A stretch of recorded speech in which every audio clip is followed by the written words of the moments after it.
Hey guys, it's me, Afro Tarot, and I am back with one of my POC tarot reviews. The deck that we're going to be looking at today, I did a November general reading with this, and I got quite a lot of sort of inbox messages about what deck was it and where could it be purchased and stuff like that. So I decided, this is a deck to do a review on. So it's the Melanted Classic Tarot, inspired by the Rider-Waite-Smith deck. It's by Julia Goolsby. I believe that Julia's the artist, and Oubria Tronshaw. I will put the information as to where you can purchase the deck in the description box, so you'll be able to get all the information where you can purchase it. Now, when I saw this online, someone hit me up about it and said, have you seen this deck? And I was like, I want it. Okay, when we're talking about representation, especially in the Rider-Waite sort of tarot collective, there is, we all know, mainstream, it's very wide, it's very Eurocentric. There was the hashtag why is tarot so white? So when something like this comes up, it's been designed and created by two women of color, then yeah, I'm here for it. And I say women of colour because I don't know how they racially identify, so I'm just going to call them women of colour. It makes it a lot easier. So yeah, when I saw this, I was like, I'm here for it, honey, right? And for the most part, as we'll see, it is a phenomenal deck full of creative genius. That's all I can say. However, there are a few things that I want to talk about. Now, I'm always very cautious when I'm talking about things that, you know, people of colour, women of colour have created, about sort of publicly criticising it. However, this isn't criticism. I'm a tarot consumer. I'm also a tarot collector. I'm also a woman of colour. And I did say that I would do these reviews, and I think it's really important that we have a level of creative honesty and transparency to do that. So the criticisms I have are personal. They don't take anything away from the deck. However, I think it's really important, especially if you're purchasing a deck and you want to purchase it and have full sort of confidence in what you're purchasing. Right, so as a little bit of a disclaimer, I will say that I actually got my money back from Oubria for this deck for some of the criticisms I have. I still have the deck. She said that I could keep it, and she did refund me the cost price of the deck. So I am obviously in the UK. This is a deck that was created in the States, so I did have to pay postage fees for it, and I think in total I think it cost me just either under or over $50 US. Right, let's get into it. So this is a little book that comes with it. It's quite a brilliant book. We will get into the book in a moment, but this is a book that I would suggest that when you buy this deck, you do not throw it away, right? You don't throw it away. Let's jump into the deck. Now, I said I got my money back, right? And I got my money back because when I got the deck, it was sealed, okay? But I don't know if you can see that. And I don't know if this was a printing error, but it was, the deck was slightly distressed, may I say? And for me, it looked like it had been used, and I wasn't necessarily very happy with that, okay? So this is why I got my money back, because the cardstock, I think they should have all looked like that, but as you can see, some of them didn't. Some of them were quite sort of distressed. I don't know if you can see that, if that's clear. So that was a bit annoying for me. But like I said, customer service wise, I contacted Oubria, and she refunded me the cost price of the deck and told me that I was entitled to keep this. So this is why I still have it. Okay, so the cardstock, and I'm not, because I've set this, so I don't want to mess around. The cardstock is really good. It is great for shuffling, right? So it shuffles really, really nicely. Okay, you've got to forgive me because I don't have much space here, and I don't want to hit the camera So shuffling wise, it is really good, especially if you like to ripple, shuffle. You know, the cards, they're just smooth. And to be fair, I think generally the card stock is okay. If you know some decks, they're like, you cannot shuffle them for, whoops, you cannot shuffle them for shit, right? So this, and they're very bendy. They're very bendy. Can you see? Look, very bendy, and they're quite, you know, there's none of the dreaded gilded edges, which I hate with a passion. Okay, they are also pretty much borderless. Pretty much borderless. So if you're not a fan of borders, which some people aren't, there is, you know, you can lay them together and it can kind of tell that borderless story. I'm so lacking for space. I do apologise. So can you see? Really fits together nicely. We don't have those tragic borders. Right. Okay.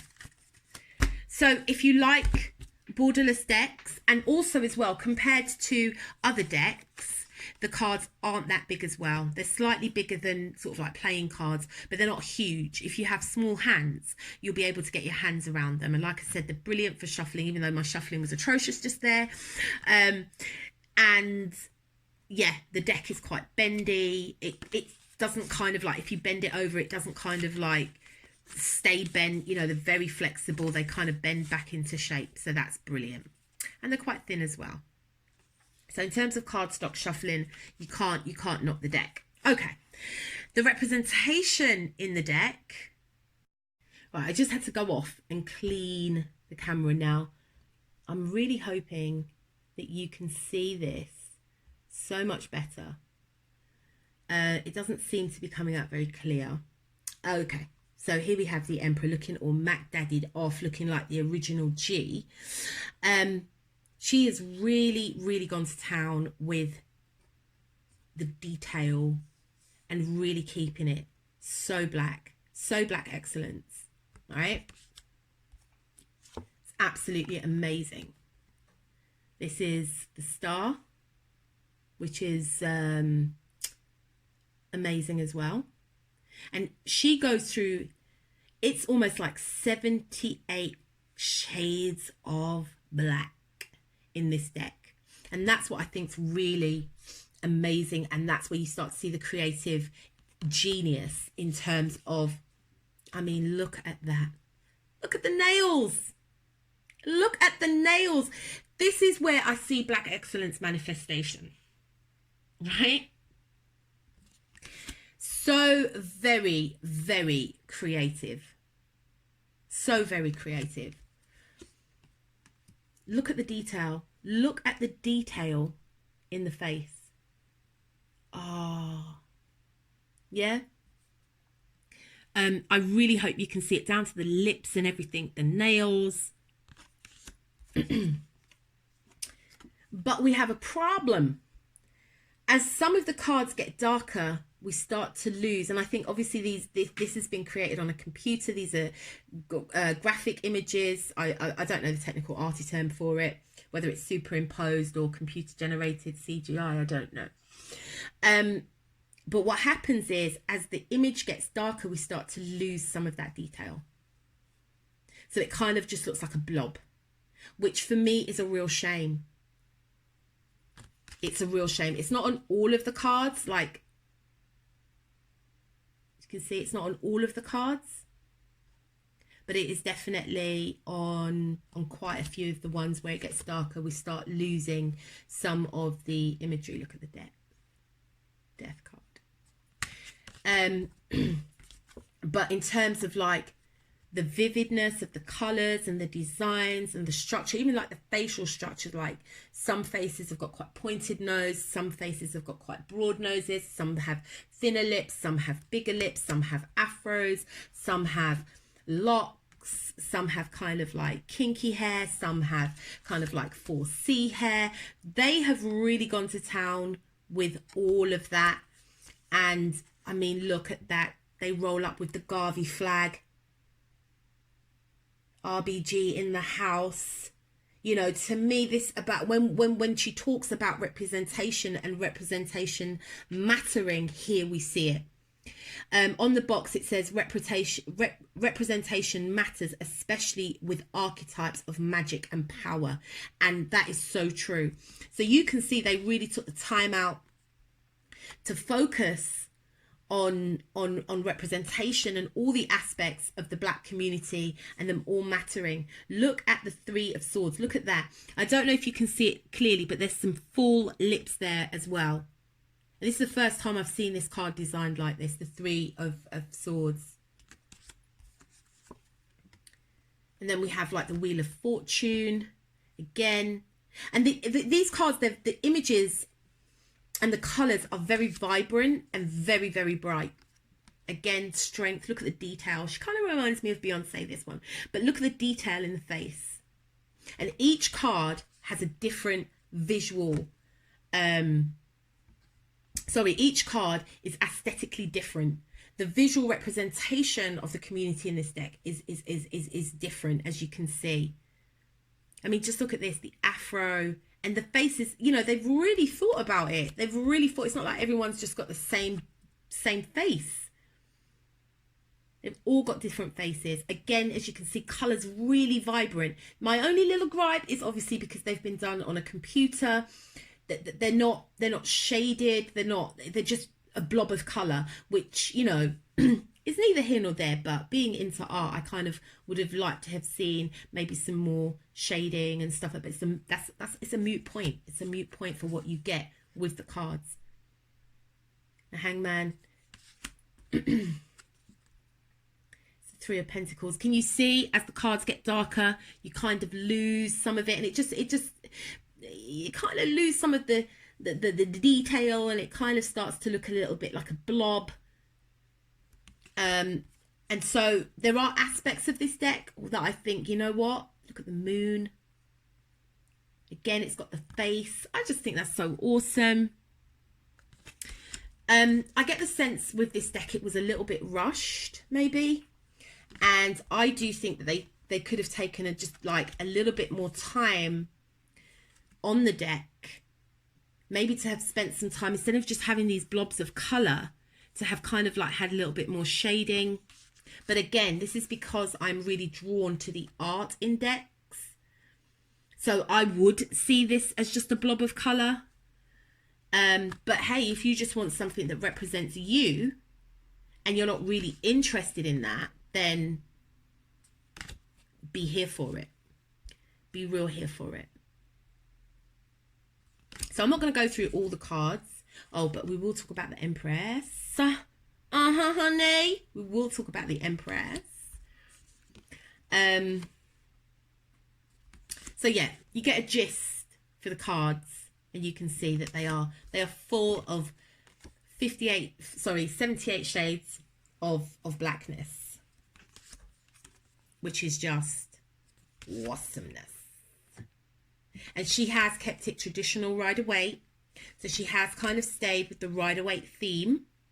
So if you're proficient in Rider-Waite or just learning, you could use this deck and it would, I mean, some of the imagery is taken out, but pretty much it's as close to Rider-Waite with black faces as you'll get. And it's not, which I think some people feared, it's not black facing. Okay, this is not black facing. This is somebody who has taken the time to really consider and think about how we are as a community represented in the wider tarot world. And for the most part, we talk about it all the time, we are not. It is very difficult to get a Rider-Waite deck that features black faces. Now, what don't I like? I don't like this. I don't like the font. I think the font cheapens it and makes it look a little bit clip arty. I also think the font doesn't work on some of the cards, right? And it kind of makes some of the cards a bit squishy, a bit cluttered and a bit clunky. All right. So I don't like the font and with the shading, and I think on some of the cards it gets a bit lost, which we'll see. That's why I didn't really shuffle. You see, it's not so bad here. okay, because we have this bright yellow background and then we have the font on it. Doesn't matter that I don't like the font, but it's very clear, you can see and you can identify. Now, this is my issue. When the font starts covering the art. Now, the whole thing about tarot for me is pictures. So when we start getting the font doing this and this over the image, I have a real issue with it. This is, again, it gets a bit clunky, and then we have the card, the font over the image, and we'll see it's really bad on the Hangman. Like on the Page of Cups, goes up onto his feet. King of Pentacles gets very difficult to read. There's so much going on here, and then you just have this atrocious, horrible, big font just going over it, and it really is the font. I mean, look, all up on the High Priestess's feet, man. Come on. This I didn't like. I think it would have looked much better in the border, maybe in white writing in the border, and then the card number in the border, so we get the whole image. So the image isn't being written on. That's just my personal opinion. Again, the Wheel of Fortune, now we've got the writing on the image. I think it would have looked much better in the very small borders that they had. So they could have made the image a little bit smaller and then just put it in the borders. But that's just my opinion. I know some people don't like borders, but there's borders. There's a border here anyway. Again, with on the Queen of Pentacles. You know, I just really do not like the font. And the Hangman, it's literally bordering on his forehead. So it's now going into the fullness of the image. And that is what I didn't like. That's what I took kind of like, nah, this is why this isn't working for me. So, yeah. That is like, you know. And that's what makes me feel, was this a little bit rushed? I mean, like, no, look at how much it is on the Chariot. And again, it just makes the card look so busy. And so, you know, it's over the three, look, it's over the cups. No, I don't like it. So, you've seen me use this deck, and I have used this deck. And sometimes, occasionally, I will use it for personal readings, you know. But I don't use it often because I do get a little bit griped with the way in which the cards are sort of laid out and the loss of the image. You know, and I don't like the font, but everything else I absolutely love, and I think she's done an amazing job with it. Now, I've set the cards out like this because, as I said, Oubria is the sort of deck creator, and Julia Goolsby is the artist, and she talks about why she created the deck. In the introduction, she talks a little bit about herself, and she also says she hasn't been reading tarot for a long time. So she started in 2017, and she found that the non-melanated images were putting her off, which is a gripe for most people. Most of us who are of colour or black, we have an issue with the lack of representation in the mainstream tarot world. So I want to just say they get 100 from me for creating this deck, okay, making it affordable, because deck creation is difficult for the most people. So I can't knock that. Yes, there's a few things that I have a personal gripe with, but it doesn't take anything away from the hard, massive work that they've done, and the effort that has gone into creating this deck doesn't. So she is an astrologer, and the way in which she teaches the astrological decans of this deck, and the way she gets you to read the deck in a very, very different way. I've never seen this before. I am here for this little book, honey. Okay, normally I'm like, throw the book away. This book you keep, and you keep it in your tarot reference library. My only issue with this is the kind of way she tells the story, and she makes it between the Emperor and the Empress, and there's side chicks. I mean, if you just want to read a good story and you want to use tarot to do this, it's brilliant. But if you're looking for like real interpretations, then I think in some places they get a little bit off. The way she breaks down the tarot and the association with astrology is brilliant. She talks about the number 10 and the planets, the zodiac cards. She breaks down the major arcana. She talks about the different suits, and she brings her own flair and her own style to this, which I think is amazing compared to some of the little white books that you get with decks that are produced by mass companies, like US Games and oh gosh, what's the other one? Is it Los Scarbario? I hope I've said that right. And inside you get like something like this. That would be their little white book. It's just like one piece of paper folded together. This book is fantastic. Like I said, with some of the interpretations now, I am a traditional tarot reader. So yes, I read intuitively, but I learned to read tarot the traditional way. So when I first started reading some of these, I was a bit like, oh, okay. I would say it's more astrological than it is tarot, but it's still good. It's still very, very good. I think if you were to get this deck, still get a tarot book to go with it, so you can learn some of the traditional meanings. But that's by the by. So she teaches the pips in a new way as well, right? So she teaches the pips in groups. So instead of going, oh, the 3 of cups means this and the 4 of cups, she groups them all together and she breaks them down by suits. And she also breaks down the decans and the energy of the card, right?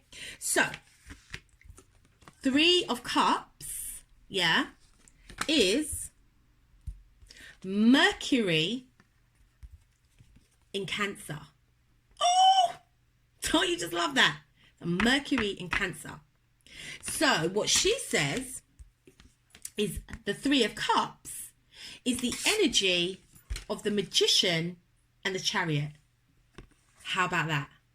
How about that? Okay, don't you just love that? So what she gets you to do is, and it's really difficult to do it here, but I'll try. She gets you to place the cards on top of each other. So you have the Magician at the top, and then you would have the Chariot, and then next to that you would have the 3 of cups. Okay, so this is the energy of this cup, of this card, sorry.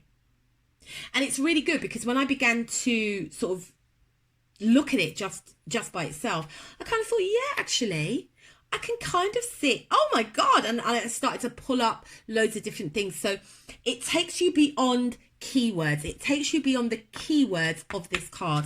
And if you want to learn astrology and you want to incorporate astrology into it, you can do that as well. So her way of teaching about the pips cards is something like I've never seen before.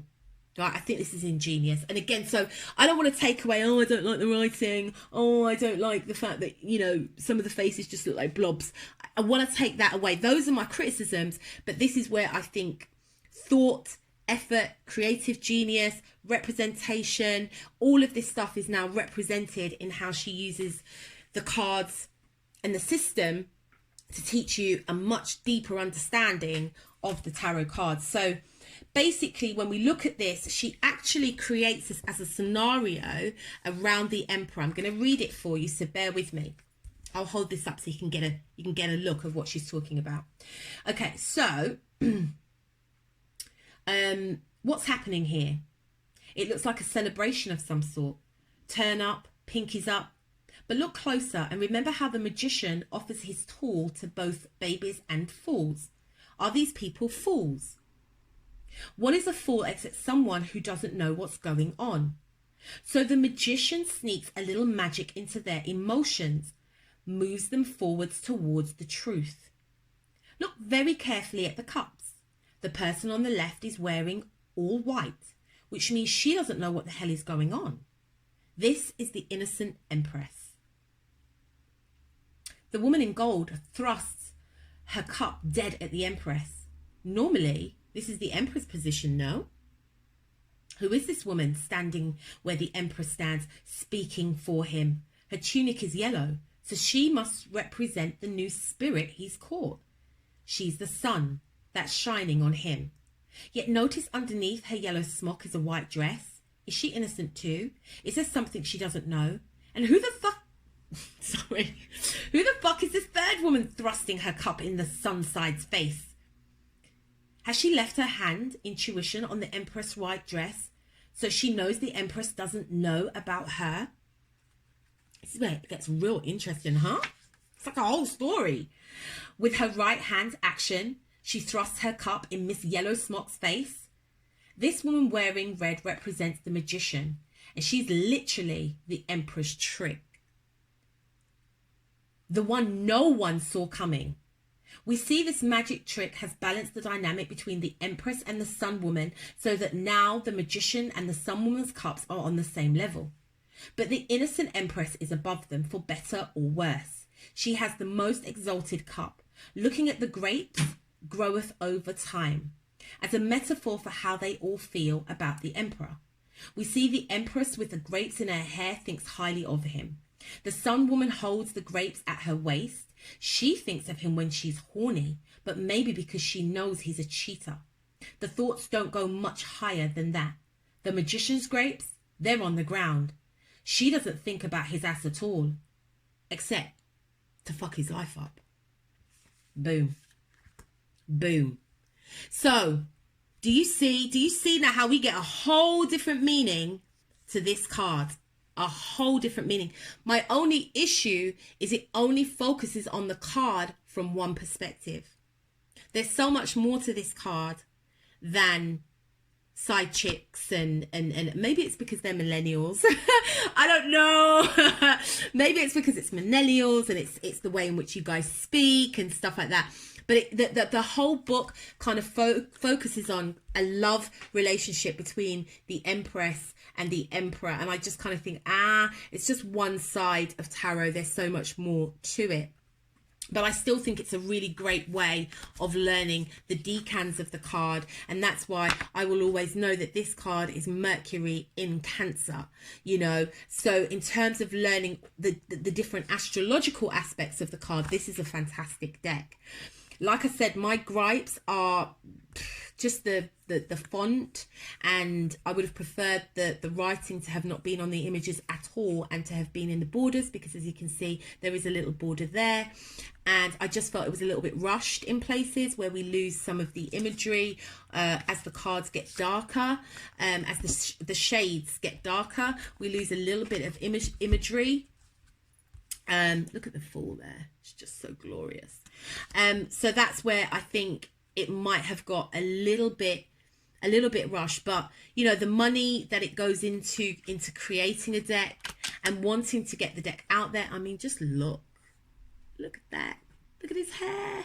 That's what I'm saying. They've really gone to town and really thought about representation. So for me, I would have liked them to have gone that extra mile and just maybe worked with the font, which I just find is very clip art. And that, I think, cheapens the whole deck completely for me, you know. But yeah, if you're into this and you really want something that is Rider Waite, but has black faces and black representation, and is very sassy and is very cute and is like very young as well, there is a very young vibe from this deck, then most definitely go for it. You know, as I said, I will put the link details where you can get it from in the description box. You will not be disappointed. Don't buy this deck if you're into like art and you have that kind of sort of reverence for the art of the deck. I wouldn't suggest you buy it then. But if you're wanting a deck for your own personal tarot use, or to use with clients that look like you and you want to have that deck for representation, then definitely this is a deck for you. like I said, oh, I didn't say that she has brought out a new book as well, where it's a bit more traditional. You know, the interpretation of the cards is much more traditional. Still very young, still very vibrant, but it is a little bit more traditional. I don't know if they're going in for a reprint with the deck. As I said, I don't really have an issue with the card stock. It is brilliant for shuffling. They might not last a long time, but it is definitely, even if you're a tarot collector, it is definitely a deck to have in your collection.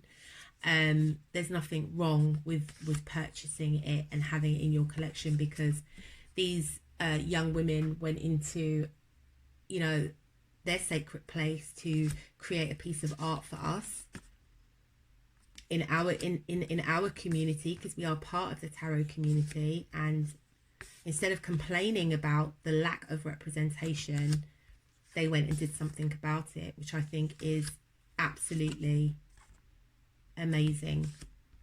Again, look at the detail. Look at the detail. Every image has a different face. I think Pamela would have been so proud. I really do. I think she would have been so proud of this deck.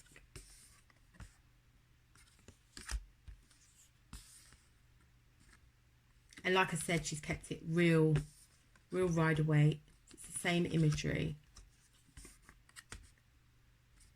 I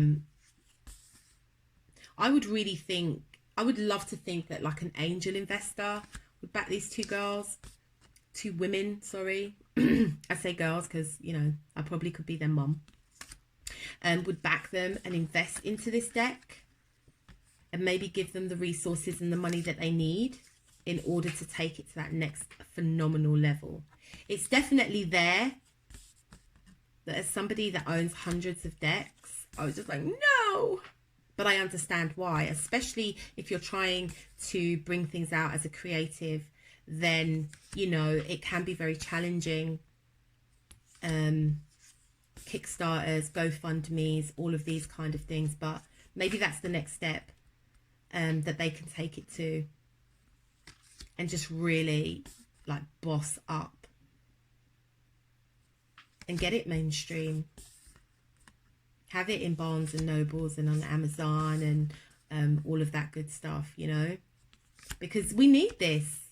We absolutely need this. So many more people of colour are getting into the occult, are getting into divination and want to use tarot, but what puts them off is there's no representation, especially within the Rider-Waite. And we don't want blackface either. And this is not blackface. This isn't just a recolouring of the Rider-Waite. This is complete artistic creativity and genius, and I am so here for it.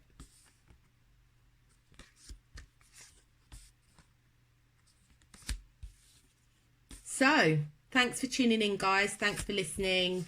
I will put the info down where you can get it. Go and check out Oubria's site. She does birth charts and all things astrology. I don't know that much about Julia, but I know she's an artist. I think she does spoken word as well. There is a lot of information in the introduction of the book, so you can find it out. Like, these are super cool people and definitely need supporting. So if you like the deck, go and buy it, because representation matters.